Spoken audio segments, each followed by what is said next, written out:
आइए आइए आइए नाहिदा बेगम, आपने तो बहुत सारी चीजें बना ली हैं। शुक्रिया। नेमत का शुक्रिया अदा करें। चले उनको बुलाते हैं कि शुरू करें। वो आ जाएंगे। अली कमाल भी अपने कमरे में है। नेमत अंदर आ जाओ। अली कमाल। जी बाबा। खाना तैयार है, नीचे आ जाओ। नहीं बाबा, शुक्रिया, भूख नहीं है। मैं खुद तुम्हारे पास आया हूँ। हालांकि तुम्हारा पेट भरा हुआ है, लेकिन तुम्हें खाने पर आना चाहिए। तुम्हारी माँ, बीवी और बच्चे सब तुम्हारा इंतजार कर रहे हैं। उन्हें क्यों तकलीफ पहुंचाती हो?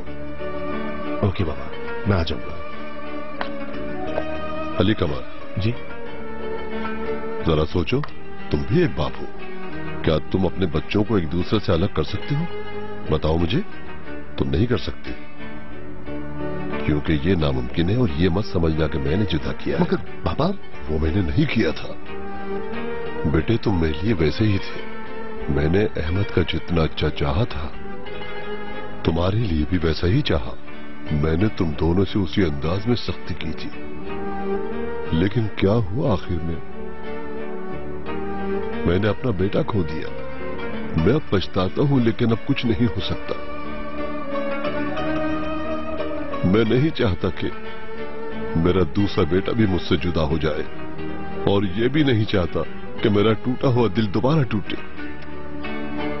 बेटा, मेरे पास और है कौन? मेरे तो पैर भी कब्र में लटक रहे हैं। ऐसा मत बोले बाबा, अल्लाह आपकी हिफाजत करेगा। हमें आपकी बहुत जरूरत है बाबा।